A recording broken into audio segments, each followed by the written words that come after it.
მოგესალმებით ყველას. დღეს ჩემი მორიგი პოდკასტია და სტუმრად ვყავს თავად ბატონი ზაზა შათირიშვილი. ზაზა მოგესალმებით. მოგესალმებით ნიკოლოზ. ზაზა, მე ვიცი რომ თქვენ არაერთი საინტერესო პოსტი გამოაქვეყნეთ ამ ბოლო ალბათ თუ არ მეშლება 6 თვის განმავლობაში, როგორც ამერიკის შეერთებულ შტატებზე, ასევე აი ამ ყვადაღებულ Deep State-ზე. ვიცი რომ თქვენ ამერიკაში ნაცხოვრები ხარ და ანუ ამერიკა იცით შიგნიდან და ამ ყველაფერმა მომცა იმის სურვილი და როგორც აღმოჩნდა საშუალებაც რომ თქვენთან გავსაუბრებოდი რიგ თემებზე. ეს არის ძირითადად ორი თემა. ამერიკის შეერთებული შტატები როგორც ესეთი და ცალკე გატანილი ამერიკის შეერთებული შტატების ამჟამინდელი პრეზიდენტი. და მე ვთვლი რომ არასდროს ყოველ შემთხვევაში ჩემთვის ხილულ წარსულში ამერიკის ბედი არ ყოფილა ესე გადაჯვარედინებული ამერიკის პრეზიდენტის პიროვნულ თვისებებზე. და რა მინდა ზაზა პირველად გითხოთ.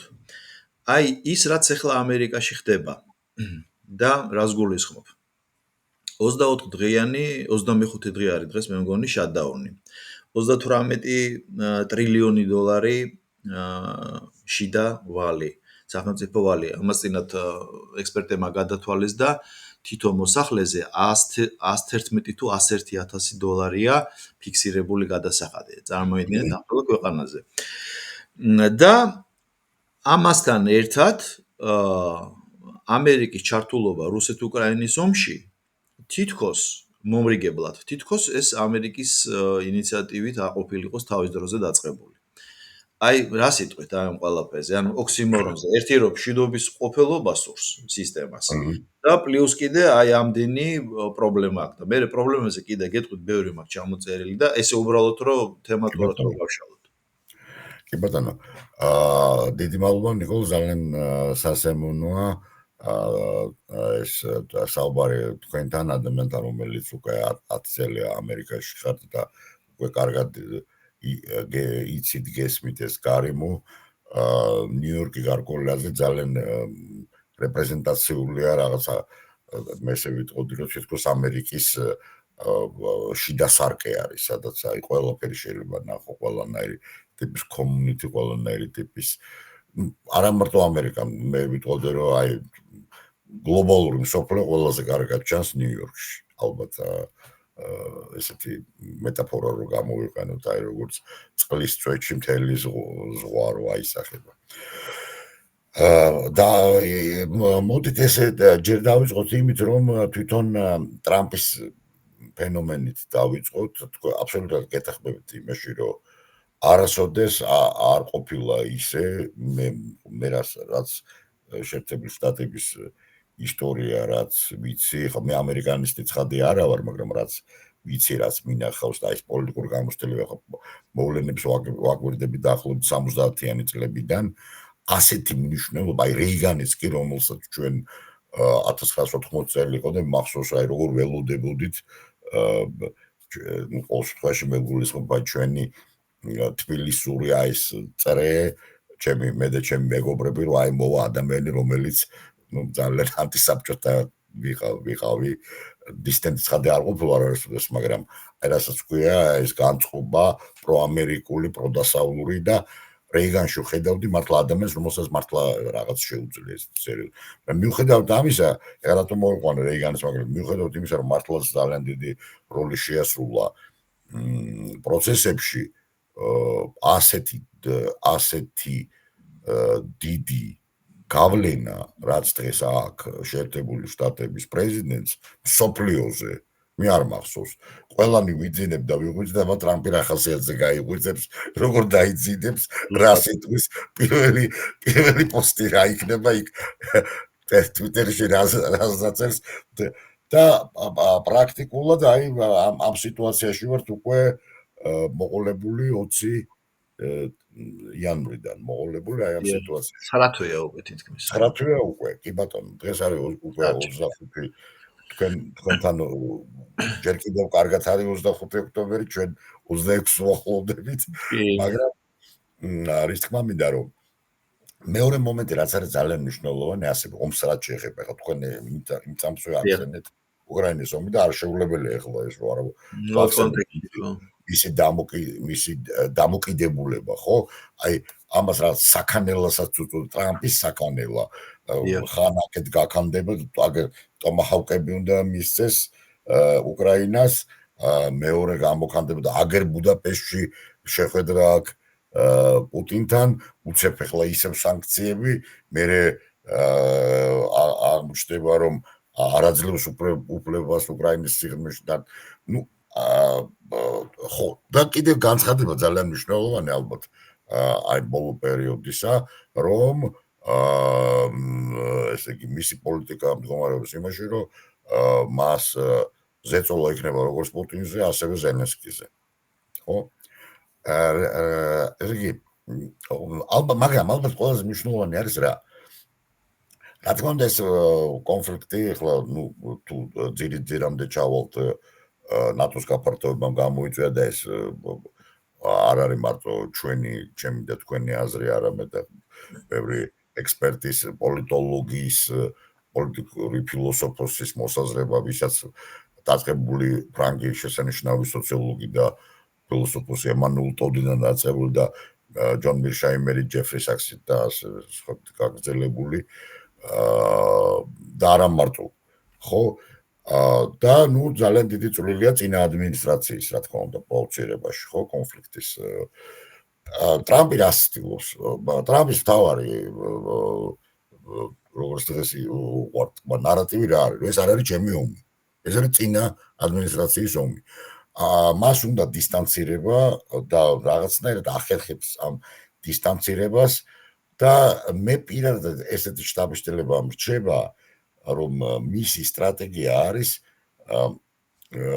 საბოლოო ანგარიშით ყველაფერი მიიყვანოს იქამდე რომ საერთოდ შედეგზე არ აიღოს პასუხისმგებლობა ამ ომის შედეგს და ამ ომის შედეგი რა თქმა უნდა იქნება ეს დასრულდება ეს ომი ცხადია და მე ახლა არავის არ ვახობ ჩემს მოსაზრებას და ჩემს პროგნოზს მაგრამ რასაც ვუყურებ შინაგანად მართლა ძალიან ტრაგიკული განცდამები რომ შეიძლება ეს ჩვენ მოხსულოდა აი ზუსტად აი და მე რო წარმოვიდგენ რა შეიძლებოდა მომხდარიყო 2008 წელს სხვანაირად რო წარმართულიყო მოვლენები ხო მიუხედავად იმისა რომ უკრაინა და საქართველოს მასშტაბის თვალსაზრისით ახლა უკრაინა არის უშუალებელი სახელმწიფო საქართველოს არის ნუ პატარა ქვეყანა მაგრამ 2008 წელს ცოტა სხვანაირად რო წასულიყო ახლა ეს დღეს ჩვენი საუბრის თემა ეს არ არის მაგრამ ისევ შეიძლება სრული კატასტროფით დასრულებულიყო ყველაფერი ხო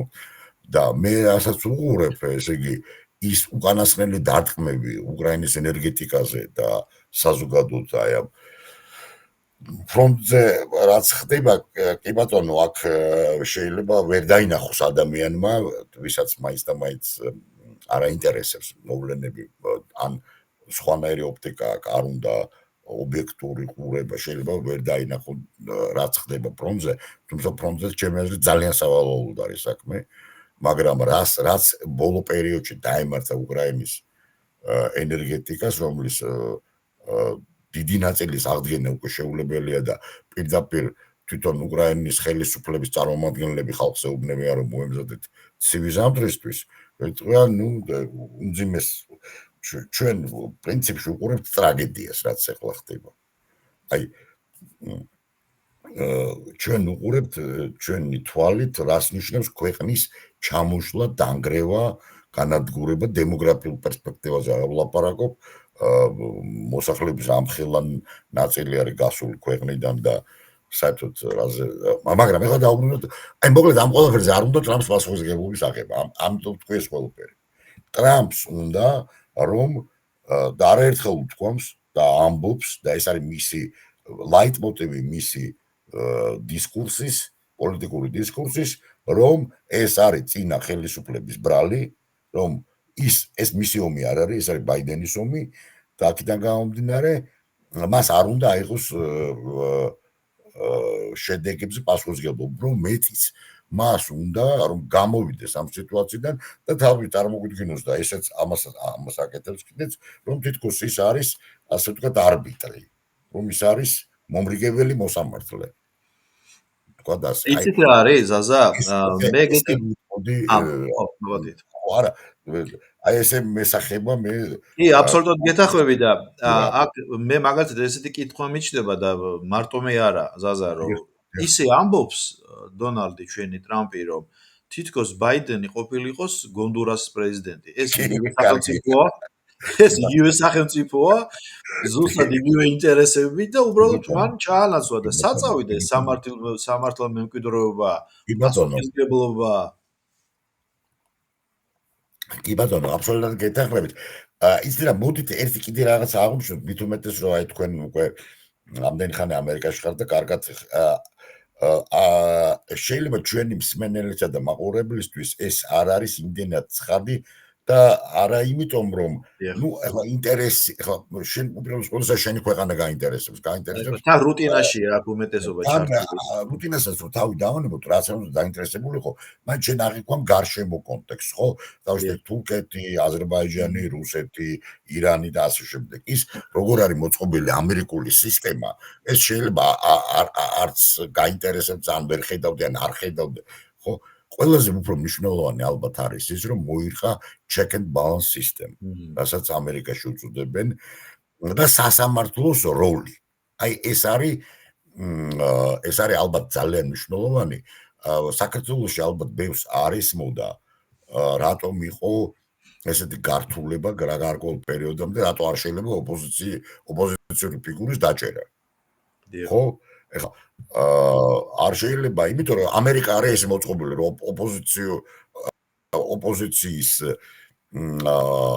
ოპოზიციური ფიგურა სანამ არსებობს აი სისტემა ხელშეუხებელია ну ეხლა თუ კაცი არ მოკლა თქვა და ასე უფრო აი კიდე ერთ მაგალითს მოვიყვან უფრო იულია მოკლა ოპოზიციური ფიგურის ამერიკაში არა მარტო პრეზიდენტის ვინემ მისი დაჭერა ესე ამაზე იყო აგებული ეს ჩვენ არ გვესმოდა იმიტომ რომ თუ კაცი დამნაშავე უნდა დაიჭირო მაგრამ ისე ვიმეორებ ეხლა ამერიკის ისტორიაში თუ გადახედავ არაერთი პრეზიდენტი მოუკლავთ ზოგიერთი ისე მოკვდა რომ დღემდე იჭვია თავის მოკვდა თუ არ მოკვდა პრეზიდენტობის კანდიდატები რამდენი მოკლეს ამაზეც ეხლა მე ვამბობ თლიანობაში ხო დაწყებული ჯორჯ ვაშინგტონის პერიოდიდან არა ამაზე მთელი რომანებია დაწერილი და ერთ-ერთი ესეთი რომანი რომელიც დღემდე ძალიან მნიშვნელოვანია ამერიკული კულტურისთვის არ უბრალოდ ლიტერატურის ეს არის შესანიშნავი რომანი რობერტ პენ უორენის მეფისფერი მხედრიონი სადაც არის სწორედ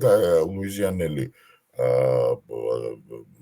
მას რეალური პროტოტიპი ყავს და როგორ კლავენ ოპოზიციურ კანდიდატს ისე მეორე სისტემა ისე იყო მოწყობილი რომ სასამართლო იყო პოლიტიკაზე მაღლა პირველად როდესაც მოხდა პოლიტიზირება სასამართლოს იყო სწორედ აი 6 იანვრის შემდეგ როდესაც აღძრეს საქმე ამერიკის პრეზიდენტის მიმართ ამერიკაში ტერმინი ექს-პრეზიდენტი არ არსებობს არა ყველა არის პრეზიდენტი წოდებას უნოჩვენ ხო არა არავითარი ექს-პრეზიდენტი არ არსებობს არსებობს პრეზიდენტი ყველა არის პრეზიდენტი კიდეც როგორც პრეზიდენტი კი ეს პრეზიდენტი ხო ჩვეულებრივად აქედა გამომდინარე ხო ესეც შეიძლება ბევრისთვის გაუგებარი იყოს არა მარტო ამერიკაში არა მარტო საქართველოში არა აქედა გამომდინარე მე ხო და ტრამპმაც დაიწყო ხო ბაიდენის ბოლო განკარგული კანონი თუ განკარგულება ახლა ეს ზუსტად არ ვიცი იურიდიულად რა ქვია როგორ გაათავისუფლა საკუთარი თავი საკუთარი შვილი და ოჯახი საქმის აღძვრისგან ეს იყო მისი ბოლოს რაც ხელი მოაწერა ხო ეს თავისთავად და ეს ყველაფერი ხო ეს check and balance სისტემის მორყევა სადაც სასამართლოს ჰქონდა თავისი განსაკუთრებული როლი აი ეს არის ალბათ მე ესე ვიტყოდი ყველაზე უფრო დიდი დარტყმა სისტემისთვის და მე ახლა რასაც უყურებ აი ესე ვიტყოდი ხა ისე ვიმეორებ მე არა ვარ არც პოლიტოლოგი არც ამერიკანისტი მაგრამ აი როგორც ჩვეულებრივი მოქალაქე ადამიანი რომელსაც აინტერესებს და უყვარს ამერიკა და რაღაცნაირად მშობლიურადაც მიმაჩნია, იმიტომ რომ როცა ადამიანი 2 წელი ცხოვრობს ქვეყანაში და მის უნივერსიტეტებში ხარ და აი დღემდე მაქვს განსაკუთრებული დამოკიდებულება ამერიკული სამეცნიერო ბიბლიოთეკებისადმი, ხო? აი მართლა არა ვარ გულგურილი ამ ქვეყნისათვის და ამ ქვეყანაში ხედავ დიდ პოტენციალს განსხვავებით ევროპისაგან. ხდება სისტემური გადაწყობა ჩემი აზრით. დღეს რასაც ჩვენ უყურებთ, ეს არის სერიოზული, სისტემური, არაეკონომიკური. თქვენ ახლა მანდ ბრძანდებით და აი ალბათ ძალიან კარგად ხედავთ ერთ რამეს, რომ ამერიკას არანაირი ეკონომიკური კრიზისი მიუხედავად ბევრი პრობლემისა არ აქვს. შიგნით სისტემა მშვენივრად მუშაობს. ამერიკის აი კარლ მარქსი ამერიკასთან მიმართებაში ცდება, რომ ეკონომიკიდან არ გამომდინარეობს ამერიკის პრობლემები. ამერიკის პრობლემები გამომდინარეობს მისი პოლიტიკური სისტემიდან, რომლის ცვეთაც მოხდა ბოლო 30 წლის განმავლობაში და დღეს ჩვენ აი მე ესე ვიტყოდი, ტრამპი არის სიმპტომი. დაავადების სიმპტომი. ისეთი აი როგორც რაღაც მომენტში აი კრიზისი რო დგება, ჩვენ ხედავთ რაღაც ერთ ან ორ ნიშანს, რომლის მიხედვითაც უკვე გარეშე დამკვირვებელიც ხედავს, რომ ადამიანი ავად არის, ხო? აი ტრამპი არის სიმპტომი ამერიკული პოლიტიკური სისტემის დაავადების. მე ესე ვიტყოდი. ზაზა იცით როგორ ეს მეუფლება აზრი, რომ ამერიკის ამჟამინდელი სიტუაციის რაღაცა მიზეშედეგობრივი ციკლით განსაზღვრა ან რაციონალურ ლოგიკით ხანდახან წარმოუდგენლად მეჩვენება და ორ მაგათ საინტერესოა თქვენთან საუბარი ამ თემასთან დაკავშირებით ფილოსოფიური შეფასებაც რომ მივცეთ თუნდაც აი ნახეთ როგორი მომენტია ესე იგი ქვეყანაში ანუ ის მივიღე თქვენგან ზუსტად ის პასი რომ იმდენად ძლიერია სტრუქტურულად რომ აქ ფინანსური პრობლემები ან რაღაც შიდა ეკონომიკური რამაც დიდი დრო დაჭირდება რომ მართლა ქვეყანა შინაგანად მოირღეს. თავარია რომ პოლიტიკური დისბალანსი არ მოხდეს და პოლიტიკურად არ დაინგრეს და აი მაგის პასუხი 38 ტრილიონი ვალი. ხო? 25 დღე შატდაუნის. ქვეყანა არსებობს.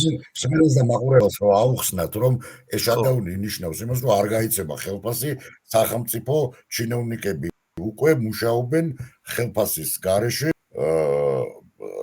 რამდენი დღეა უკვე? 25 დღეა.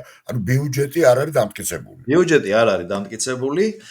და ამასთან ერთად პრეზიდენტი ახერხებს იმას, რომ თეთრი სახლის დასავლეთ ფრთას აანგრევს და აკეთებს რეკონსტრუქციას და უნდა ბალმასკარადის დარბაზი გააკეთოს და იქცევა ისე თითქოს 3 წელი კი არ დარჩა მას. ან ჰიპოთეტიურად მეორე ვადა, რაც კონსტიტუციურად წარმოუდგენელია. ბოლოს 79 წლის არის. ხო, გვესმის ეს რო არის, ხო, რაც არ უნდა საფრთხეზე იყო, არის ფიზიკა, ეს ბუნება თავისაშობა, ბიოლოგიური შესაძლებლობები. და ამასთან ერთად ჩვენ ხედავთ, რომ ამერიკის შეერთებული შტატები ბუნებრივია მისი მეცადინეობით მაშინ რა ქვია, ვენესუელას რამის ომს უცხადებს. და დღეს მაგალითად ნიუსი გავცელდა, არ ვიცი ხა რამდენად ეს, იმიტომ რომ უკვე ამერიკულ მედიასაც ხავი, რომ ბოლომდე ვერ ენდობი. რომ უკვე სახმელეთო ოპერაციას ემზადებია და კოლუმბიის პრეზიდენტი გამოაცხადა როგორც ნარკობარიგად. აი ეს როგორც თქვენ თქვით, ეს საქანელა თვითონ ამერიკას ადრე თუ გვიან ხო შეარყევს. ერთი შეხედვით არარაციონალური და არამიზეშედეგობრივი ქმედებები. უკრაინის ომს კი ბატონო, იცით რა არის, მე ეს რამე ჩვენები ხა, რას ცდილობს ადმინისტრაცია და ტრამპი, რას ცდილობს. ჩემი აზრით,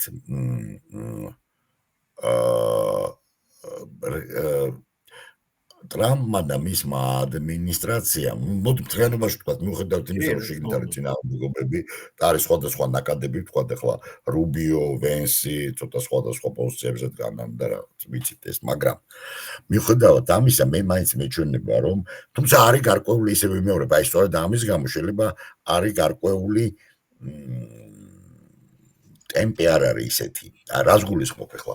მე მეჩვენება და ყოველ შემთხვევაში განცხადებების არ მეჩვენება განცხადებები რაც არის ხო თვითონ ტრამპის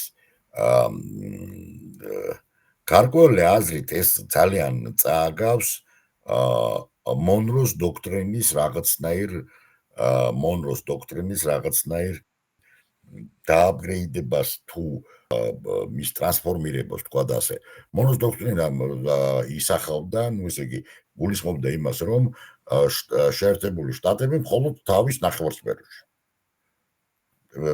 მისი საქმე არ არის რა ხდება ევროპაში თქვა და ასე აი ეს მომენტი აშკარად ჩანს რა თუნდა მას ამ მშვიდობის ყოფილობა არა იმდენად ნობელის პრემიისა და ესეთი პიარისათვის არამედ მას მართლა უნდა გათავისუფლება ახლო აღმოსავლეთის კონფლიქტისაგან უნდა გათავისუფლება უკრაინის კონფლიქტისგან საერთოდ უნდა ევროპისაგანაც მეტნაკლებად გათავისუფლება რადგანაც ამდენი უკვე აღარ შეუძლია თქვა და ასე და უნდათ ჩემი აზრით ფოკუსირება საკუთარ ნახევარსფეროზე და აქედან გამომდინარე უკვე დგება ეს საკითხი ის და ვენესუელის თქვა და ასე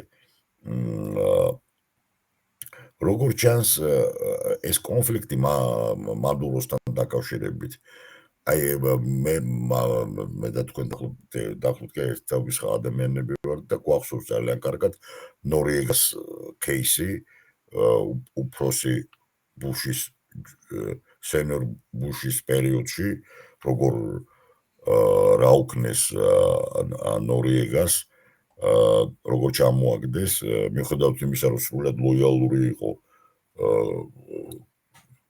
შეერთებული შტატებისადმი ხელდასმულსაც კი ეძახდნენ ასე რომ მე არსებობს ძალიან დიდი ალბათობა რომ აქ იგივე გამეორდეს მადუროსთანაც მიმართებაში მეორე მომენტი რამდენი წარმატებული იქნება მაგრამ აი სწორედ იმისათვის რომ ეს ყველაფერი მოხდეს ამისათვის არის საჭირო რომ კონცენტრირდეს საკუთარ ნახევარსფეროში და მაქსიმალურად რამდენადაც ეს შესაძლებელია თუმცა საკმაოდ რთულია როცა 30 წელი ხარ ჰეგემონი და სოფლიო ჟანდარმი ძალიან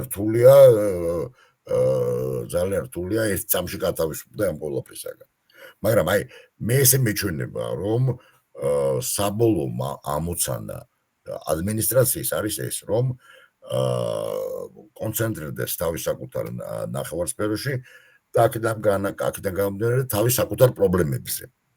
თუმცა ხო აქედან გამომდინარე იგივე კანადა და გრენლანდიაც გასაგები ხდება. ეს ყველაფერი მისი სფეროა, მისი კონტექსტია. უკრაინა არ არის მას უკრაინა საერთოდ არ შედის შეერთებული შტატების ინტერესებში. დღევანდელი შეერთებული შეიძლება 30 წლის შემდეგ მას შეეძლო ეს ყველაფერი ხო თუმცა ავღანეთის 20 წლიანმა კამპანიამ გვიჩვენა რომ საბოლოოდ ეს ყველაფერი დამთავრდა ძალიან ფიასკო განიცადეს თქვა და ასე ხო რუსები უფრო თავამაღლებულები გამოვიდნენ რუსები ჩვენ უფრო მაშინ ჩვენ საბჭოეთი ვიყავით ჩვენ უფრო თავამაღლებულები გამოვედით მაწლიანი კი ბატონო შეიძლება ესეც თქვა კი ბატონო აქედან გამომდინარე მე ესე მგონია რომ თუ ეს ყველაფერი ესე გაგრძელდა უკვე შეიძლება ამან ეკონომიკურადაც დაარტყას შეერთებულ შტატებს და ეს არის პრევენციული მომენტი. უნდა მოხდეს სისტემის დააპგრეიდება. მე არ გამოვიწყავ არც იმას, რომ როგორც რადგანაც ყველა ბედისწერა არის პარადიგმული, აი რასაც აირჩევ მაგალითად, იმის ბედს იზიარებ.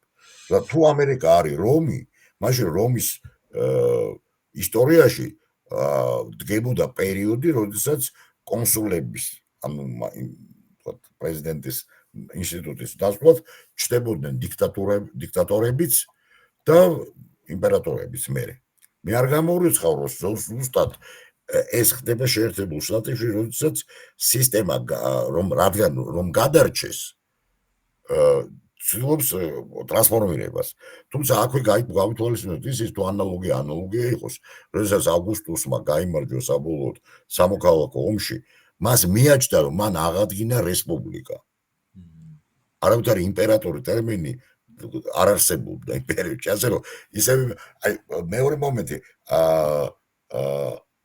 გახსოვთ ორი დღის წინ გამოსვლები რო იყო, ჩვენ არ გვინდა მეფეები. ანუ ხალხიც კარგად გრძნობს, რომ რაღაცისკენ მიდის ეს ყველაფერი. საქმე მარტო ის კი არა, რომ დემოკრატებს არ აყავთ კანდიდატი. თუმცა ესე ძალიან მნიშვნელოვანი კანდიდატი არ აყავთ. თავარი არის ის, რომ თავის დროზე ჩემს ერთ ახლობელს ბზეჟინსკიმ სიკვდილის წინ ესეთი რამ უთხრა, რომ ამერიკაში ხდება პერესტროიკაო. რესპუბლიკელები გახდნენ დემოკრატებიო და დემოკრატები გახდნენ სოციალისტებიო. პირიქით, მე მეგონა ეკითხოდა რომ პირიქით, არა, ისინი კიდე უფრო ეკითხო, მარცხნივ. ხო და აქედან გამომდინარე, ახლა ბზეჟინსკი, ახლა მე არ მომბრო ყველაფერს ხედავდა, ყველაფერი რომ დაინახა სხვანაირად რჩევებს მისცემდა და სხვა. მაგრამ ყოველ შემთხვევაში ეს კრიზისი რაც არის, იცი ლაპარაკობს, პოლიტიკური კრიზისი, სისტემური კრიზისი, რომელიც თუ ესე გაგრძელდება, შეიძლება ეკონომიკურში გადაიდოს. და ის იქნება უკვე ამერიკისთვის ძალიან სერიოზული პრობლემა, იმიტომ რომ city on the hill ქალაქი მთაზე ეს არის თავარი ნარატივი, ანუ რატომ გვინდა ამერიკა? ამერიკა გვინდა იმიტომ რომ ნებისმიერი ადამიანი იქ ეძებს კეთილდღეობას, წარმატებას. ამისთვის არის ამერიკა, ხო? და თუ აი ამას თუ აი აქ როგორც დღეს ევროპაში ხდება, ხო, გერმანული ეკონომიკური კრიზისი, ინგლისში ეკონომიკური კრიზისი საფრანგეთში, ხო? იქ მართლა ეკონომიკიდან მოდის ეს პრობლემები. რა თქმა უნდა, პოლიტიკამ და უკრაინულმა ომმა გაუკეთა გარკვეული, ესე ვიტყოდი, ტრიგერი აღმოჩნდა, მაგრამ ევროპული ეკონომიკა ყოველთვის იყო ჩამოკიდებული ამერიკაზე. ის რომ ეხლა ხო ყველამ ძალიან კარგად ვიცით ნატოში რა იყო ნატო აქამდე. იყო იმიტომ ვამბობ, დიდი კითხვის ნიშანია. იმიტომ რომ დღეს უკვე ევროპაშიც კი ასეხმარობენ ტერმინს ნატო პლუსი. ანუ ამერიკა ცოტა ცალკე და ნატო ცოტა ცალკე. ხო? აქედან გამომდინარე მე ასე ვხედავ ამერიკის დღევანდელი ადმინისტრაციის ამოცანას. მაქსიმალურად გამოვიდნენ აი ამ კრიზისებიდან და კონცენტრირდნენ თავიანთ ნახევარსფეროში. ანუ ეს არის მოდი ესე ვთქვათ, გლობალიზაცია ჩავარდა. მე არ ვიცი რა იქნება 50 წლის შემდეგ, ჩვენ ყველანი ადამიანები ვართ, მაგრამ გლობალიზაციის მიმდინარე პროექტი ჩავარდა. აქედან გამომდინარე შეერთებული შტატები, როგორც ყველაზე უფრო წარმატებული ქვეყანა და ლიდერი, ჰეგემონი შეიძლება აღარ არის, მაგრამ ლიდერი ხომ არის. ის ცდილობს კონცენტრირდეს საკუთარ პრობლემებზე, ოღონდ საკუთარ ნახევარსფეროში. ანუ მას ეს კავკასია საერთოდ აღარ აინტერესებს, მოდი ესე ვთქვათ, პირდაპირ ძალიან კარგად ჩანს საქართველოში მიმდინარე აქციებზეც, მე სალკეთებმა, მაგრამ ესეც ვახსენოთ. კი, აუცილებლად. USAID-ის დახურვა. საუბრის ბოლოს საქართველო მოიტოვეს. ხო და ახლო აღმოსავლეთი, ის კი არა ისრაელს მისცა გაფრთხილება, რაც უპრეცედენტოა. აი თქვენ ნიკოლოზ, აი ამდენი ხანი ჩვენ ვიცით ისრაელს და ესეთი რამე საერთოდ გაიგიათ ამერიკის პრეზიდენტის არასოდეს. ეს კი არა წინა კადენციაზე საელჩო გადაიტანა იმაში, რა ქვია, იერუსალიმში და ყველას ეგონა რომ მოხდებოდა და ეხლა პირიქით ყველაფერი. ანუ ეს ყველაფერი ჩემი აზრით, აი ეს ნაბიჯები, მე მაფიქრებინებს, რომ შეერთებული შტატები ცდილობს საკუთარი სისტემის ტრანსფორმირებას, როგორც სამოქალაქო ომიც 70-იანი წლების მე-19 საუკუნის ხო ესეც ტრანსფორმირება იყო გარკვეულად, ხო?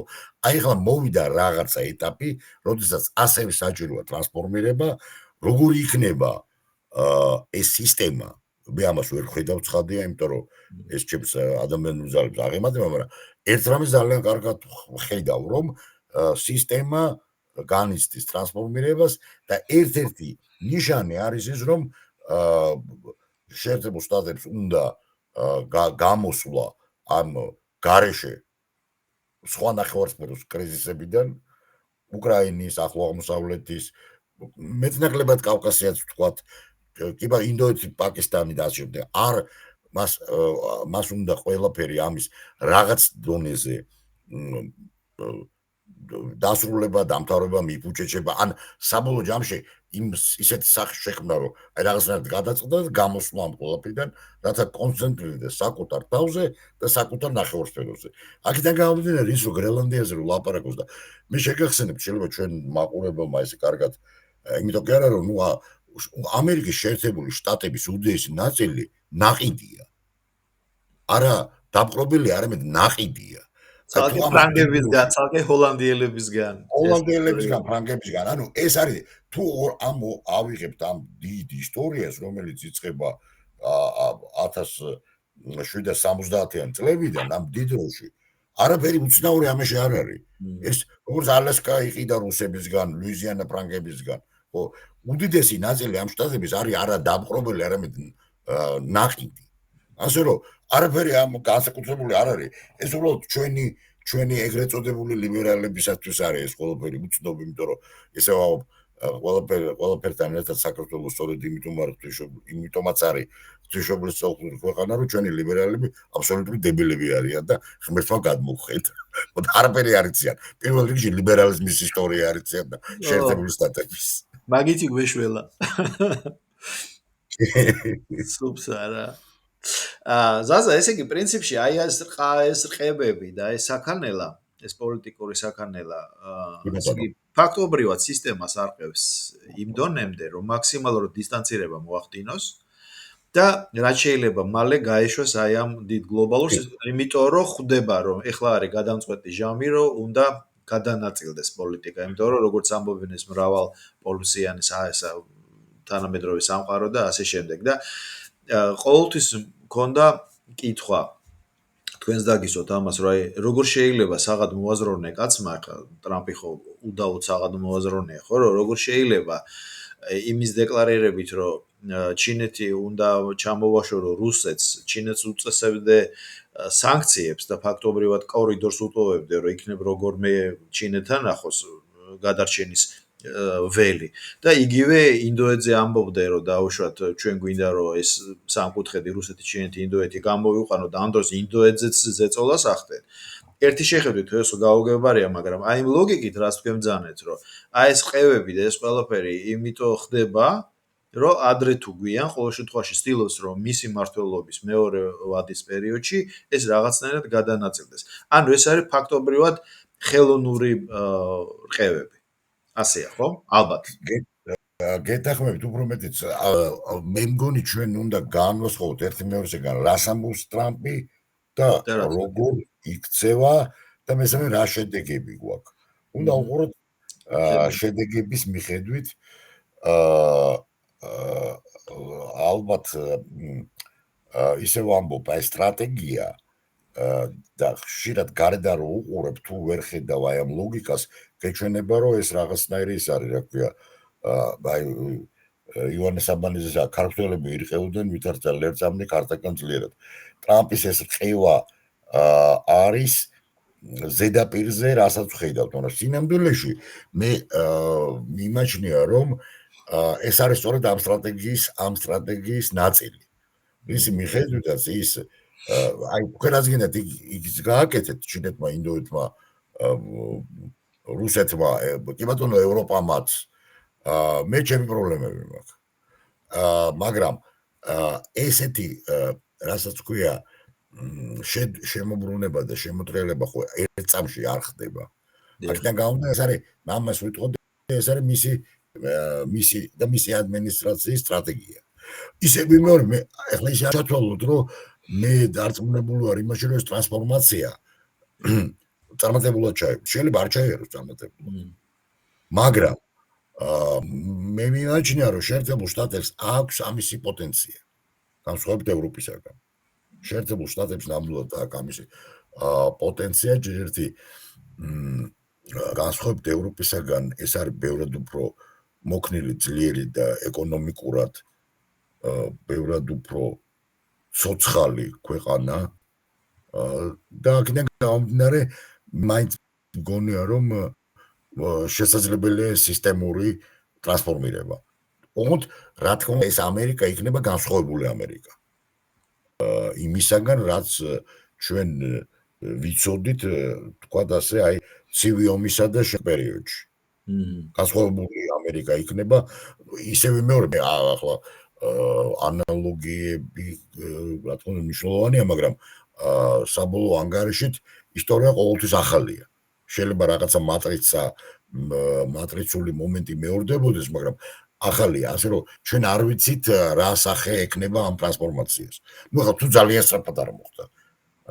მაგრამ ყოველ შემთხვევაში მე ესე მესახება, რომ ჩვენ ვართ, აი ჩვენ ახლა ვუყურებთ რაღაცის დასაწყის, რაღაცის დასასრულს და რაღაცის დასაწყის, აი რაღაც, აი მე ესე ვიტყოდი, რომ აი რაღაც შუაში ვართ. შეერთებულ შტატებთან დაკავშირებით. ევროპას არ გულისხმობ, ეს არის წმინდა ევროპის დასასრული, ახლა ამაზე ეს, მაგრამ აი შეერთებულ შტატებს ჩემი აზრით აქვს შინაგანი პოტენცია ტრანსფორმაციის. ორი დღის წინ იყო ინტერვიუ კარაგანოვის, თქვენ იცით ხა კარაგანოვი იმზადება და რატომ მოყვა ზუსტად კარაგანოვის განცხადება, იმიტომ რომ ეს აგრესიული რუსეთის პოლიტიკური ისტაბლიშმენტის აგრესიული ყველაზე აგრესიული, რომელიც პირდაპირ ლაპარაკობს ატომური და ბირთვული დარტყმის, პრევენციული დარტყმის შესახებ. აი დღემდე წარმოიდგინეთ და რატომ მოყვა ზუსტად მისი განცხადება და პრინციპში უკვე აღარ მიკვირს, ეხა თავიდან მიკვირდა მისი ეს განცხადებები, მაგრამ ეხა რაც ვემძანეთ და რასაც ის ამბობს, ესეთი განცხადება გააკეთა. კონტექსტში იყო ბუნებრივი ესთმული ეხა რომ ამერიკის შეერთებულ შტატებს გააჩნია რესურსი, მას შერჩა ადამიანობა. მე ციტირებას არ ვახდენ, მაგრამ ეგ არის, ანუ ადამიანობა და აზრი, გონი. რაც აბსოლუტურად დაკარგული აქვს ევროპას.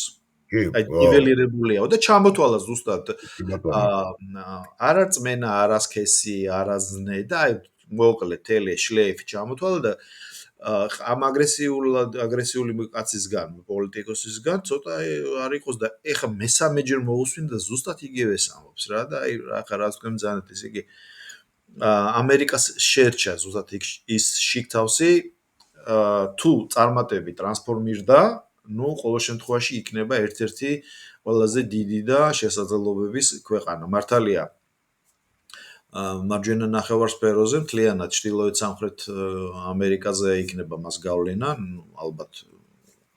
ალბათ იმ გრენლანდიასაც მოუვლის ადრე თუ გიან, ყოველ შემთხვევაში ტრამპის შთამომავალი მაინც გააკეთებს ამას, მაგრამ აქ ერთი მომენტი არის ეს ყველაზე ერთ-ერთი მნიშვნელოვანი თემა ამერიკის შიდა პოლიტიკის, საგარეშო თავი დავანებოთ, შიდა რასობრივი მდგომარეობა. აი თითქოს 21 საუკუნეა და ეს თემა წვავედ აღარ უნდა იდგას და მე ვარ მსხვერპლი BLM-ის მიტინგების. არ ეგეთი ქუჩა ნიუ-იორკში, ფლეტბუში, სამხრეთ ბრუკლინში მოვდიოდი, ჩემს სამუშაო რეჟიმში ვიყავი და მოხვდი აი ამ დიდ მიტინგს. და მინდა გითხრათ თუ ძლივს გადავრჩი. მანქანის გადატრიალებას აპირებდნენ რა. და გადამარჩინა იმან რომ ორი ახალგაზრდა აფროამერიკელი წვილი მეჯდა და მე ყოველ შემთხვევაში ლოგიკით ესე მივხვდი რომ დაგვინდეს. და მეორეჯერ ეს იყო იგივე ავენიუზე, ოღონდ უკვე დაუნთაუნ ბრუკლინში. და რამ გამოკვირვა იცით ზაზა რომ აი ამ ხელა მილიონობით ტალღა რომ მიდიმოდიოდა აი ამ ნიუ-იორკში. ყველას ნიღაბი არ ეკეთა ეს იცით ალბათ ხო პოსტკოვიდური პერიოდი იყო უკვე რა თავდებოდა. უამრავი იყო თეთრკანიანი. უამრავი. და ეს მიკვირდა რომ ვერ ხსნიდი რა იყო ეს, რა მოვლენა იყო, როცა აფროამერიკელებს თეთრები დაუშვათ ფეხს ბანდნენ, კოცნიდნენ და ასე შემდეგ და სულ იმ მომენტისთვის მიუხედავად იმისა, რომ დასრული მამაკაცი ვიყავი, ხო 52 წლის კაცი ვიყავი, ხო, მაგრამ მაინც ვერ ხსნიდი, არ ჯდებოდა ჩემს ლოგიკაში რა იყო ეს ყველაფერი. და მე ეს ყველაფერი მინელდა ზაზა მეტნაკლებად გადალაგდა და ნუ ჩავთვალე რომ ეს იყო წარსულის გამოძახილი და ნუ არიან თეთრების ნაწილი ის ვინც თulis რომ ძალიან ცუდად ექცეოდნენ საუკუნეების განმავლობაში აფროამერიკელებს. და ამით უნდათ სიმართლე გითხრათ, მორალური ტვირთვის მოხსნა. და სხვა ამას შედეგი არ მოყოლია. ეს ჩემი დასკვნა. და გადის ახლა პერიოდი და ისევ no kings no crowns და რაღაც ამდაგვარი და ხედავ რომ ისევ რაღაც რასობრივი ელემენტების შემოტანა უნდათ აი ამ მიტინგზე. ნუ ახლა იმაზე აღარაფერს ვამბობ, თვითფრინავით რო გადაიფრინა, ნუ ფიგურალურად თუ ამბობ და ფეკალიები რო გადმოვალო და რაღაც. ეს მეორე სიგიჟე იყო ახლა ტრამპის მხრიდან, მაგრამ იმასაც როგორი დამოკიდებულება აქვს ამ საზოგადოებრივ მოძრაობასთან, ხო წარმოგვიდგენია და აი ეს განხეთქილებები, რომ მაგალითად ილინოისში, აი თქვენ სადაც იყავით და ცენტრალურ შტატებში ისევ ტრამპს ადანაშაულებენ, რომ ის არის რასისტი, რომ დაუშვათ ებრძვის აფროამერიკელებს და ეს გვარდიების შეყვანა ამ შტატებში არის ზუსტად აი ამ ელფერით. არა კანონის აღდგენა, არამედ აი ისევ ეს რასობრივი თემა. მაპატეთ გამიგზელდა დაკითხვა, მაგრამ უნდა ძალიან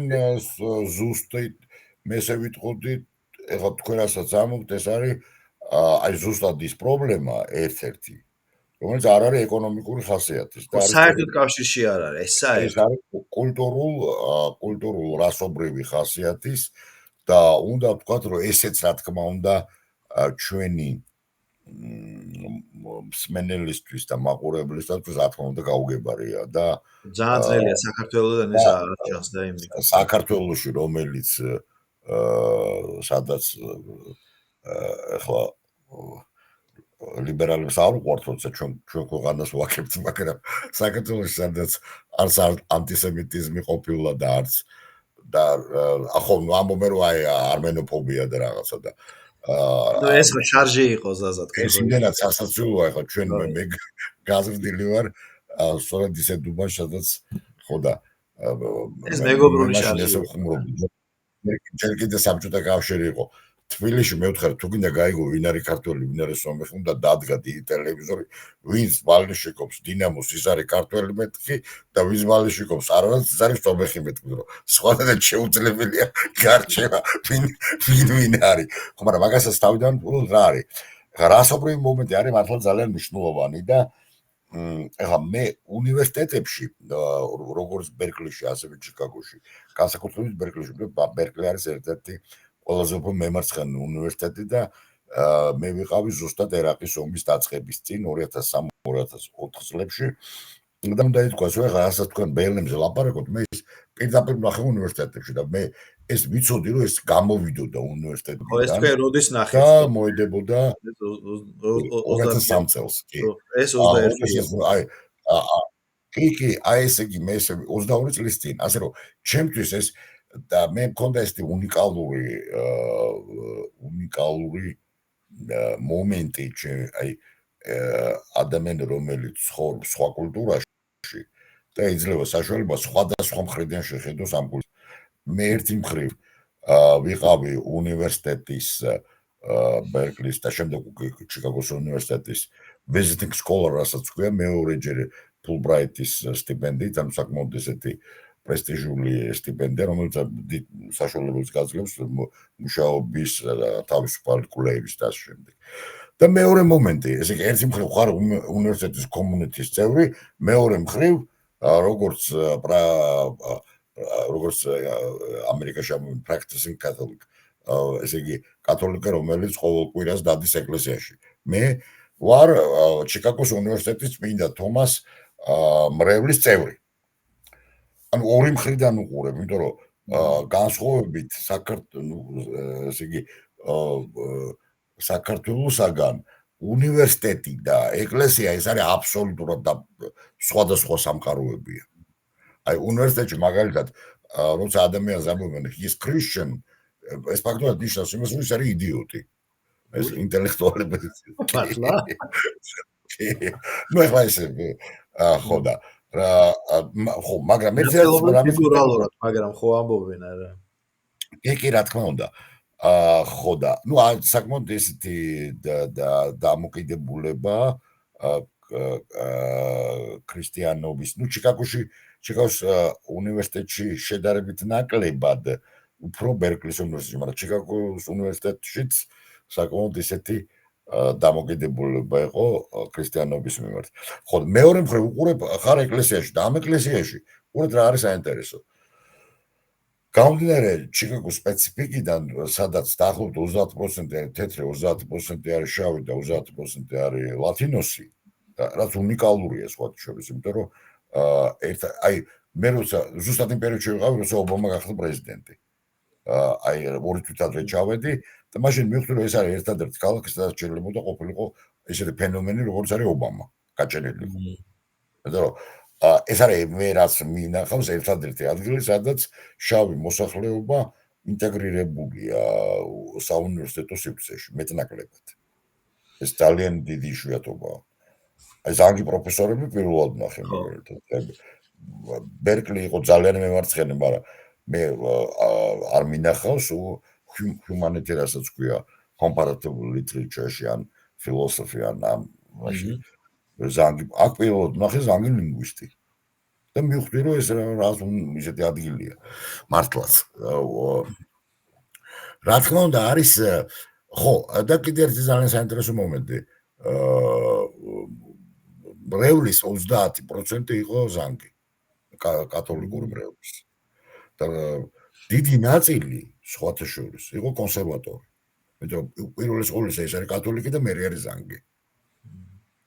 ამიტომ ესე იგი როცა ტრამპი რო გაჩნდა მე მაშინ არ ვიყავი 2016 წელს მე ვიცი რომ ჩემი მრევლის დიდმა ნაწილმა ზანგმა ხმა მისცა ტრამპს როგორც კათოლიკემ 16-ში ჯერ კიდე პირველი დარწმუნებული ვარ კი გამომდინარე მათი ისე არა ყველაზე არ ვარ მაგრამ გარკვეული დიდი ნაწილი იყო კონსერვატივ აბორტების მოწინააღმდეგე LGBT-ს მოწინააღმდეგე ჰომოსექსუალური როგორც ორთოდოქს კათოლიკებს ჩვევიათ და დიდმა ნაწილმა დარწმუნებული რომ ტრამპს მისცა ხმა ეჭვი არ მიყარება ამაში იმიტომ რომ ტრამპმა აიღო კონსერვატიული ამერიკის რელიგიური ამერიკის ხმები აიღო ტრამპმა და ამერიკა არის ძალიან რელიგიური ქვეყანა განსხვავებით ევროპისაგან მეცაც გეტყვით რამდენიმე წლის წინ გამოქვეყნდა ესეთი სოციოლოგიური გამოკვლევა Church of America ამერიკის გაეკლესიურება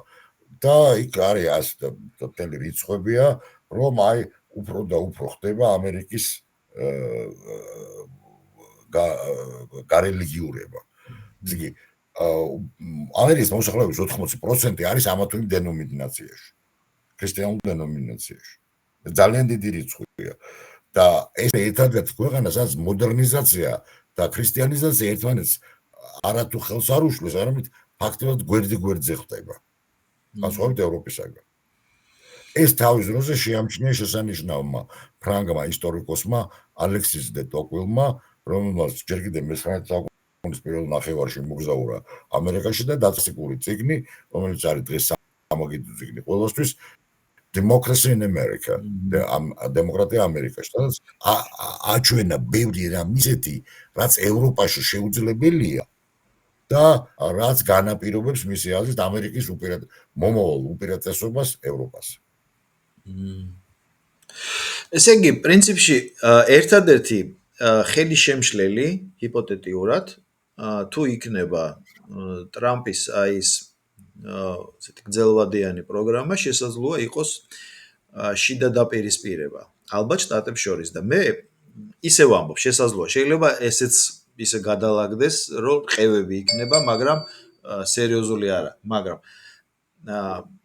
გარკვეული ნაწილი რუსი პოლიტოლოგების მე ბევრისგან განსხვავებით ფედერალურ არხებს უყურებ იმიტომ რომ საჭიროა უნდა უყუროს კაცმა და იქ გამოიწვია ესეთი აზრი რომ შეადარეს რომ ხომ არ ძალიან გასო უბრალოდ ტრამპი გორბაჩოვს რომელმაცო საბჭოთა კავშირი არყია და საბოლოო ჯამში დაშალაო და შესაძლოა არის თუ არა რომ დაუშვათ ტრამპის პერიოდში აი ამ მის ზრახვებს რაზეც ჩვენ ვისაუბრეთ რომ როგორ წარმოუდგენია რომ მონროს დოქტრინაში უნდა მოაქციოს ამერიკის შეერთებული შტატებში აი ამ შიდა დესტაბილიზაციის ხარჯი შესაძლოა თუ არა შემოეშალოს ქვეყანა სავსებით სერიოზულად ვკითხულობ ამას იმიტომ რომ აქ რასაც მე შტატებს შორის დაპირისპირებას უყურებ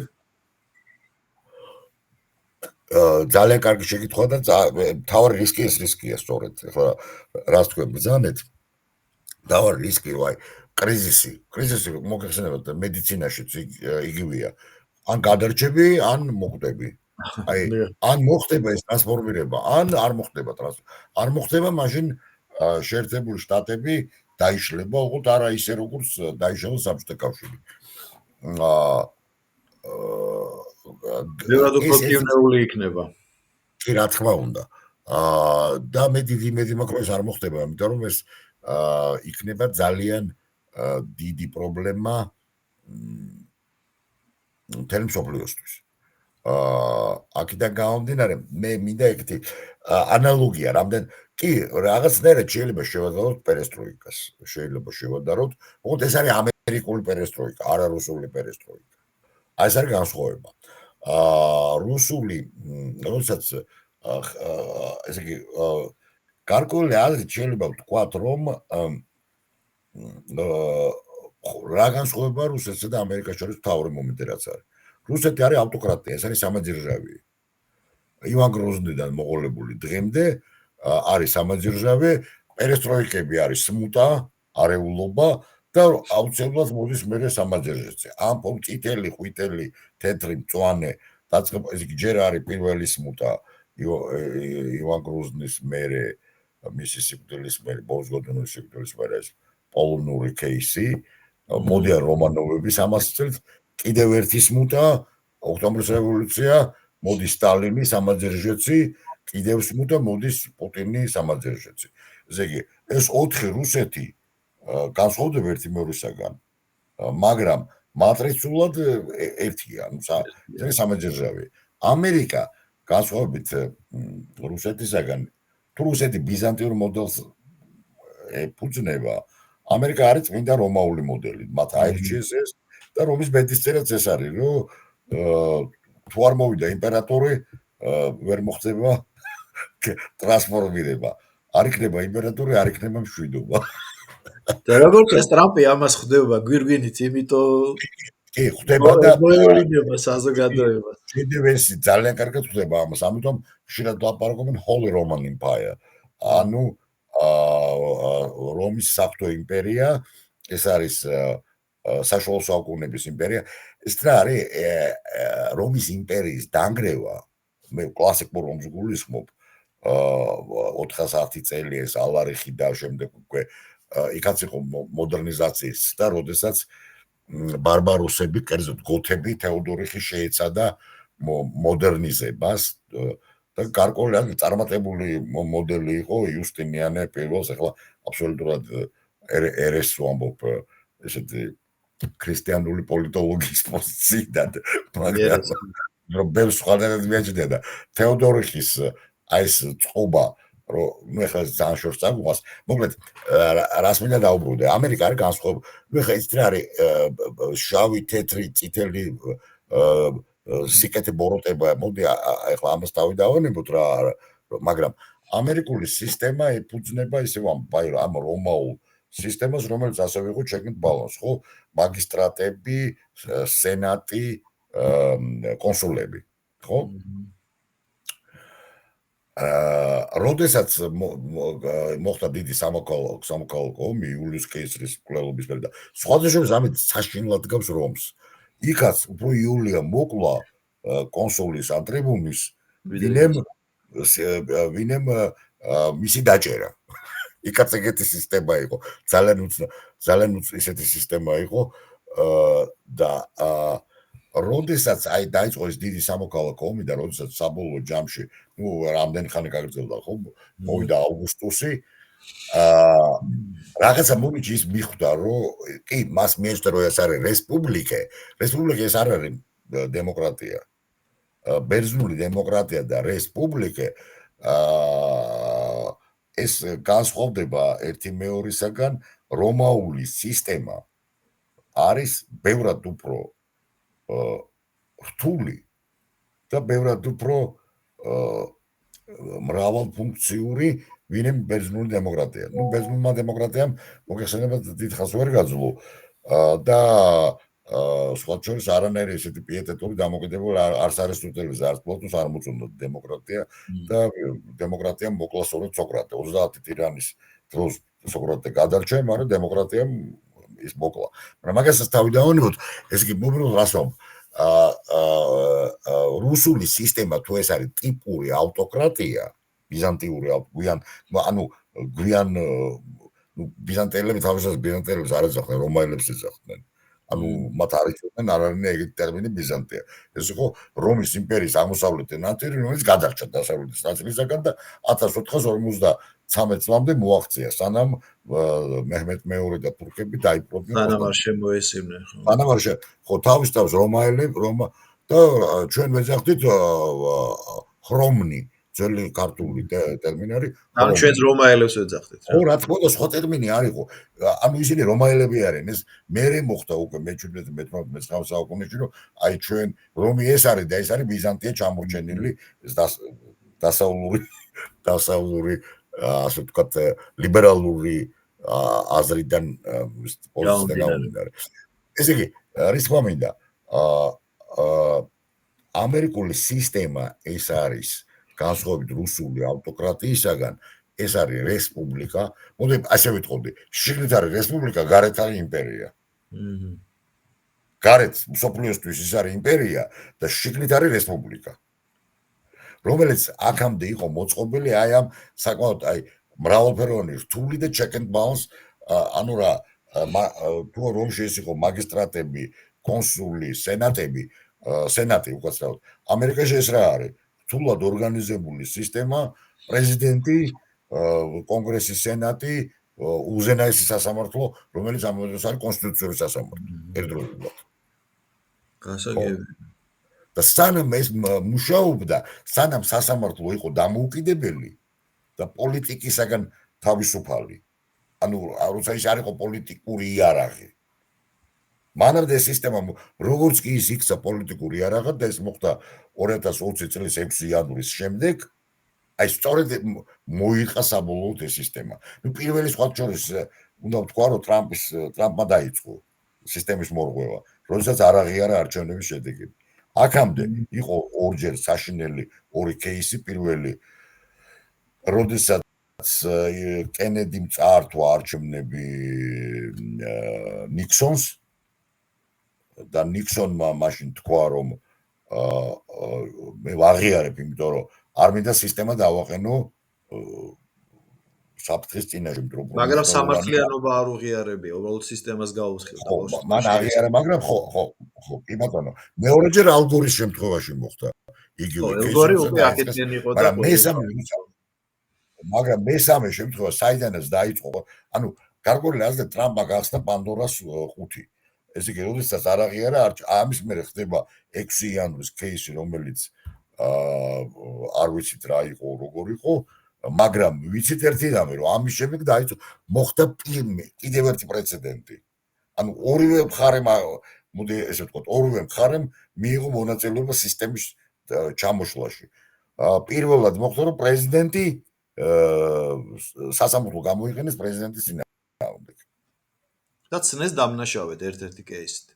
ხო, კი ბატონო. აი, აქედან გამომდინარე ისე ვიმეორებ, რომ აი ეს ეხლა რა მოხდება? წავა ამერიკა ავტოკრატიისაკენ და როგორი იქნება ეს სისტემა, ხო? არ ვიცით. ისე ვამბობ, რაღაც ტრანსფორმაცია უნდა მოხდეს. როგორი იქნება, არ ვიცით. აქამდე რუსული სამაჯერჟავე და ამერიკული რომაული სისტემა ერთმანეთისგან ძალიან განსხვავდებოდა. თუმცა და გავდნენ, იმიტომ რომ ორივე იმპერიაა. მაგრამ სამაძერჟავიეს გასამართლებლად უფრო სწორედ არის ის მომენტი, რომ როცა ჩინეთში სამი ლიდერი შეხვედრა რო იყო, რაც ყველას კარგად გვახსოვს. მოძის, სი ძინპინის და პუტინის ცოტა გულნათკენი კომენტარები იყო ტრამპისგან, თითქოს შეშვება. ხო გახსოვთ. ძალიან ტრამპი ხვდება იმას, რომ მე აი იმიტომ დავსვის 3 წლით არის და დასავლეთ იმას ფთას რას ერჩოდა თქო, მაგრამ ანუ შესაძლოა ამერიკაში მოხდეს ისეთი ტრანსფორმაცია, რომ აქაც მოვიდეს პრეზიდენტი, ოღონდ რომელსაც არ ექნება შეზღუდვა მესამე არჩევნების ბატონო, იმიტომ რომ ათხოვენ, რომ აი ეს მონაცვლეობა ზუსტად გახდა იმის პრობლემა შტატებისთვის. ეს არის იმპერატორი. როდესაც კეისარმა გამოაცხადა თავი უვადო დიქტატორს, როცა ირჩევდნენ რომში, დიქტატორი იყო განსაზღვრული 6 თვით. აი პირველად როცა მოხდა ისე, რომ აი კეისარმა იულიუს კეისარმა ესე იგი სენატის მეშვეობით მოახერხა ის, რომ გამოაცხადა უვადოდ თავი დიქტატორად. ნუ მაშინ არ იყო ტერმინი იმპერატორი, არავინ არ იცოდეს. არა, ის იმპერატორის სხვა რამეს ნიშნავდა. ჯარების სარდალს ნიშნავდა თორტები, ხა ეს ზუსტად არ მახსოვს, რომაული სისტემა, მაგრამ აქედან გამომდინარე, აი როგორ ჩანს სისტემა ამერიკული მიდის აქეთკენ. აქეთკენ მიდის. ანუ მიდის იმპერიისკენ. იმპერიისკენ უკვე შიგნითაც, არა მარტო გარეთ, არამედ შიგნით. იმიტომ რომ ეს ერთადერთი გადარჩენის გზა არის, როგორც ჩანს უკვე. ესე იგი, როგორც აჩვენა მსოფლიო ისტორიამ, უბრალოდ ევროპის ტერიტორიაზე განვითარებულმა ისტორიამ, იმპერიუმი, ანუ იმპერიუმი ბოლო-ბოლო არის ძალაუფლება, ხო? ეს ჩვენი წარმოდგენებია, რომ დაპყრობა არა და რომი რესპუბლიკა იყო და მაშინ დაიპყრო ერთად ყველაფერი. მაშინ დაიპყრო ყველაფერი, მაშინ, ანუ რესპუბლიკა სულაც არის ზოგადად კარგი რაღაცაა.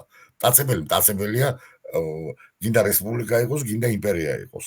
ანუ და ეხლა უბრალოდ რა არის ეს მტაცებელი არეალს აპატარავებს, თორე ვენესუელის მიმართ არანაკლები მტაცებელი იქნება, ვინმე ერაყისა თუ ავღანეთის თურქების მიმართ. ანუ ისე ვამბობ, რომ ეხლა აქ მე ხარ სოციალ-დარვინიზმი კი არ არის, უბრალოდ ანალოგიაა. მე არ ვამბობ, ეს კარგია. რა თქმა უნდა, მორალური თვალსაზრისით და ნუ მორალური კანონი ყველგან უნდა იყოს და არსებობდეს და არსებობენ ძალიან დიდი იშვიათობაა, მაგრამ ესეთი წმინდა მეფეებიც არსებობენ, ხო? საქართველოს თუ ევროპის ისტორიაში. აქედან გამომდინარე, ის მომენტი უბრალოდ ახლა ესე ძალიან მოკლედ რო ვთქვა.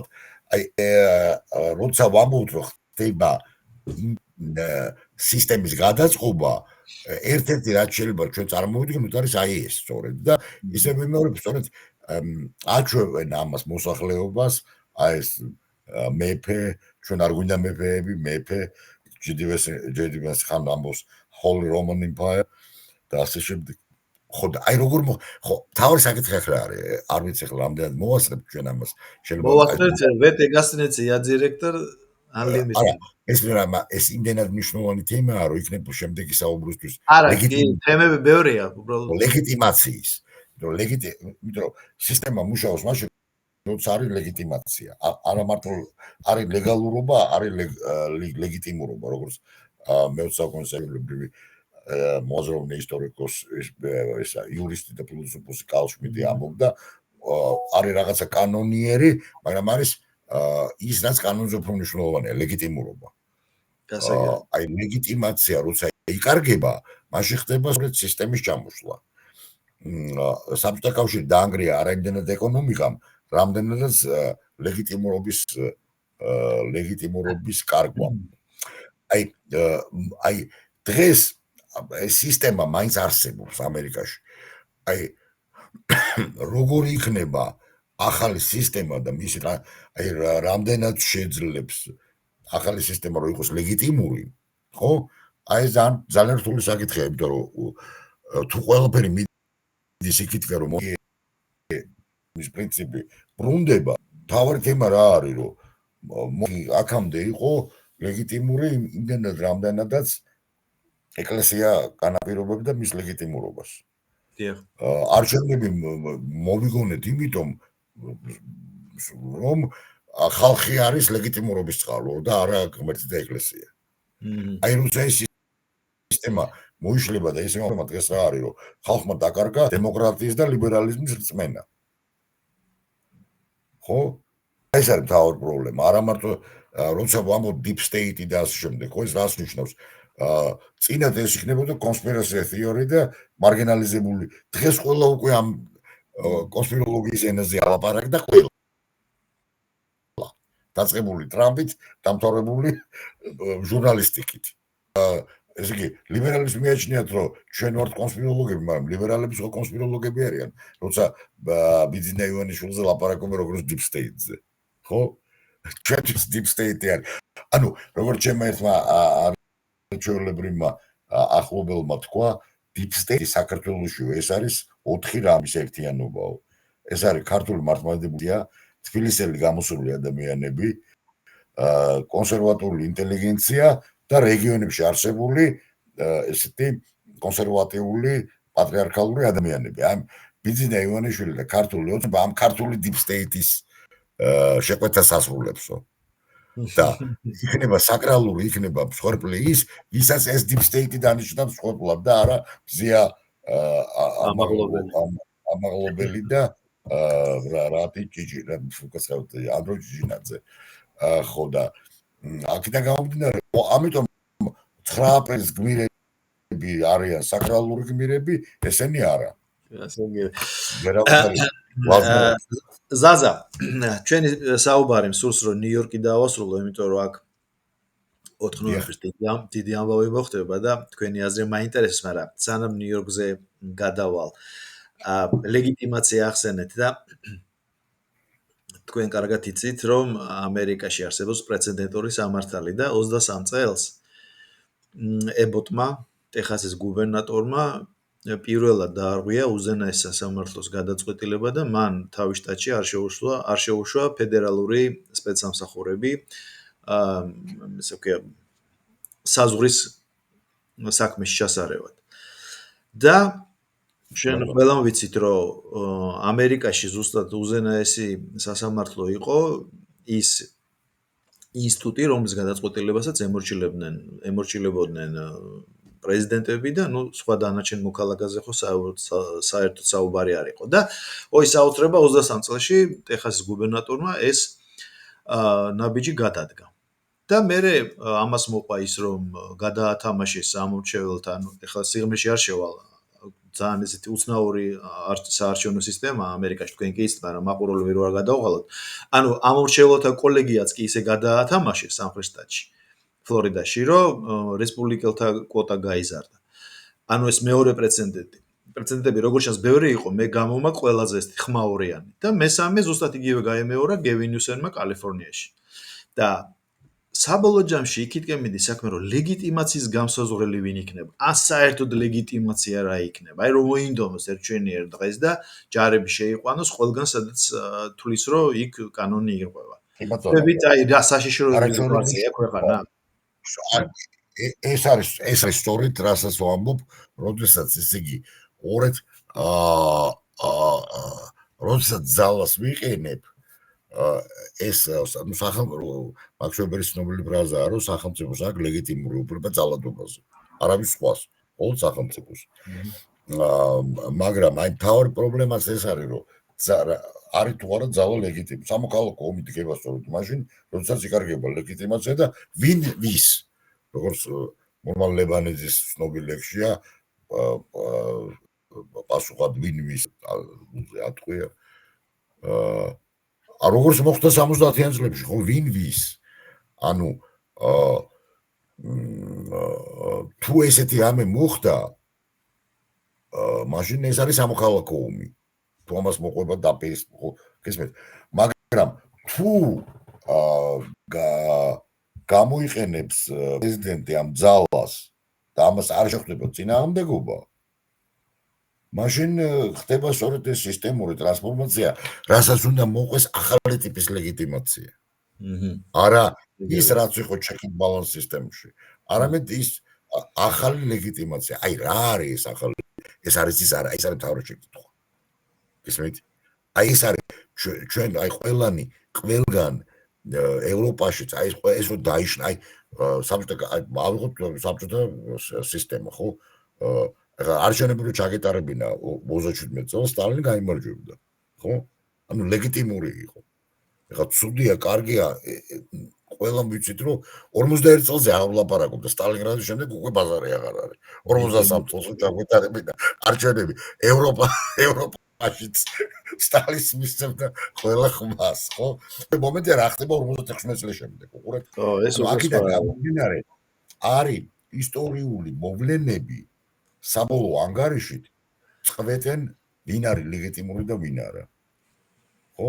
როგორც გერინგი ამბობდა, რომ ჩემს იმაშიო, რა ქვია, განყოფილებაში მე ვწყვეტ ვინ არის ებრაელი, ვანზეეს მე უთხრეს, რომ აი განყოფილებაში ებრაელი ხალხო და ჩემს განყოფილებაში მე ვწყვეტ ვინ არის ებრაელი და ვინ არ არის ებრაელი. აქედან გამომდინარე აი ისტორიული პროცესი, ისტორიული ფაქტი, მოვლენა, რევოლუცია, რომ იმავე კალშმიტმა აღმოაჩინა, რომ თურმე ამ პარლამენტარიზმის და ამათის ქვეშ იმალება საგანგებო მდგომარეობა. ანუ როდესაც ყველაფრის ადამიანი ამ საგანგებო მდგომარეობის, აი როგორც ზელენსკი დღეს, ხო? რამდენი რატომ არის ლეგიტიმური ზელენსკი? იმიტომ არის საგანგებო მდგომარეობა და ის არის სუვერენი. ანუ მეფეა, ან დიქტატორი, რაც გინდათ ის დაარქვით. და გაეროში წვდებიან რუსეთის აღიარებს პრინც, თან აღიარებს თან არ აღიარებს, ხო, ეს წინააღმდეგობრივი კონტექსტ გააჩნია, როდის აღიარებს, როდის არა. კონტექსტ გააჩნია, მაგრამ ასე ისია, ნუ ზელენსკია სანამ არის ომი, ზელენსკის აქვს სუვერენული ნება. როგორც სუვერენს. აი როგორც კეისარი იყო სამუდამო დიქტატორი, ხო? მოგდებოდა. აქედან გამომდინარე ისე მიმარებ, აი ეს არის, აი რა იქნება მერე? აი როგორი იქნება ეს ლეგიტიმურობა? აი ეგ არის, თორე აი ყველაზე საშიში ამ შემთხვევაში რა არის? ის კი არა რომ ამერიკა ეკონომიკურად ისე მეორებ ნომერ პირველი ქვეყანაა ტექნოლოგიებით ყველაფრით. პრობლემა არის ის რომ აი ეს უყურეთ რა მოხდა აი ეს პრეცედენტები რაც თქვენ და მე დავასახელეთ ხო არც ნობა არჩევნების მერე სასამართლოს პოლიტიკური არაღად გამოყვანა მერე ფედერალურსა და შტატის კანონებს და მე შორის დაპირისპირება ხო აი ეს არის ის რაც ამ კაშხალს უჩენს აი ამ თქვა და აი ამ ბზარს რის გამოც ის შეიძლება ჩამოიშალოს და ხო წარმოიდგინეთ რა შეიძლება მოხდეს ანუ ისევე მეორე აქ პრობლემა არის არა ეკონომიკაში არამედ პოლიტიკურ სისტემაში რომლის უკანაც deep state-ზე იმიტომ ალაპარაკდა ყველა რომ აი ეს პოლიტიკური სხეული თითქოს დაიფლითა და შიშველის სხეული გამოჩნდა ამ კაბის მიღმა თუ ტანისამოსის მიღმა აი ეს არის deep state-ი deep state-ი არის სისტემის კრიზისის მეტაფორა აი ეს არის ყველაზე მნიშვნელოვანი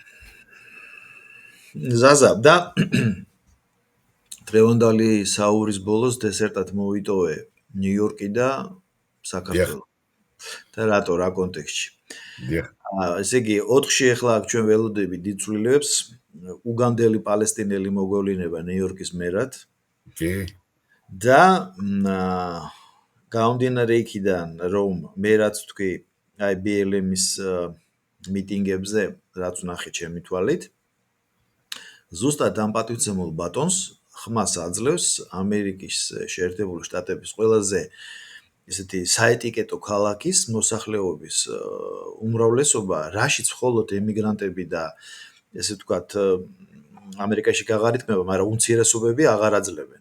საკმაოდ დიდი ელექტორატი ყავს ამერიკელი თეთრი მოსახლეობის. ზუსტად მათი შვილთაშვილების და შვილიშვილები ვინც ვოლ-სტრიტი დააარსა თავის დროზე. რა ფენომენია ეს? რა სიგიჟეა ეს? ეს არის განსხვავება ქალაქსა და ერთსართულიან ამერიკას შორის. ერთსართულიანი ამერიკა არის ჯერ კიდევ ციული, რომელიც დადის ეკლესიაში, რომელსაც აქვს კომუნიტი, ერთმანეთს ხვდებიან, ერთმანეთს ნახულობენ. ქალაქში ქალაქი სხვანაირად არის მოწყობილი. ქალაქში მნიშვნელოვანია უკვე მასმედია და სოციალური ქსელები. ანუ ახალი ტიპის ნარატივები და ახალი ტიპის იდენტობა. ინტელექტუალები, კრეატიული კლასი. ისინი აი ეს არის გლობალური ფენომენი. ანუ გლობალიზაციის პროდუქტი. ნიუ-იორკელი კრეატიული კლასის წარმომადგენელი, ისე როგორც ჰოლივუდის ვარსკვლავის ნომერება და თავშეთ ევროპელი ინტელექტუალის ან ქართველი ლიბერალის დიდად არ განსხვავდება ერთმანეთს. ანუ ეს უკვე გლობალური, მაგრამ მთელი ამბავი რა არის ის, რომ რაოდენობის თვალსაზრისით უფრო დიდია ერთსართულიანი ამერიკა. და ქალაქებში ეხლა ესე ცალსაღად არ არის, კი, იქ უმეტესობა შეიძლება არის აი ესეთი თქვა და ასე ხო, აი მაგრამ ამავე დროს არის კულტურული მოსახლეობა. მთლიანობაში ამერიკა არის 2/3 1/3 თქვა და ასე. და უფრო ძლიერი და პასიონარული მაინც არის ერთსართულიანი ამერიკა. ინემ აი ეს ეგრეთ წოდებული გლობალიზებული მოსახლეობა თქვა და ასე. და ვერ მოასწრეს ძალიან სწრაფად იმოქმედებს, აი ძალიან სწრაფად შეეცადნენ აი რასაც მე ვეძახალე ახალი ანთროპოლოგიდან გენდერული იდეოლოგიით ძალიან სწრაფად შეეცადნენ ამის მოხვევას თავს და ნუ 1/3 შეძლეს როგორც ჩანს, ხო? ამერიკაში მაინც ვერ მოხერხდა ეს ბოლომდე და ამიტომ ამერიკაში ჩვენ გვაქვს სამოქალაქო ომის სიტუაცია, მაგრამ რადგანაც მეორე ნაწილი არ არის ისეთი პასიონარული, როგორც არის ეს თეთრი ერთსართულიანი ამერიკა, ამდენად უპირატესობა და ტრამპი ამას გრძნობს ძალიან კარგად.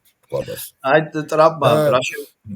ტრამპა რა შემოუთვალა, რომ საკმარისიაო ესე იგი ქალაქ ნიუ-იორკმა აირჩიოს მომდანიო, მე ფედერალურ დახმარება 7 მილიარდ დოლარის ოდენობით და კიდე სხვა უამრავი დახმარება შეუწყოთ ქალაქს. ესეთი განცხადება გააკეთა და უცნაური კიდე რა არის, ეს ულტრამემარცხენეობა არ მესმის. უბრალოდ ვერ ვითვლი, თორე გაგებით შეიძლება ბევრი რამე აღიქვა. ხა მეორე საქმეა მოგწოს თუ არა. ესე იგი სამოქალაქო ტრანსპორტი უნდა ეს რა ეს დიდი შვება არის ამათვის. ესე იგი თქვენ კარგად იცით, რომ დიდი ქალაქების ბინები საკუთრებაში 99% არ არის, ყველა ქირაობს და ქირის ფაზის გაყინვა უნდა და კიდე უამრავი რამ სხვა.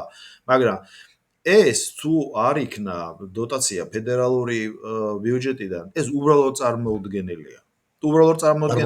აი აქ არის ოქსიმორონი, რომ ერთი მეორეს ისე ეწინააღმდეგება, რომ საბოლოო ჯამში ერთმთლიანი ვერ გამოვა.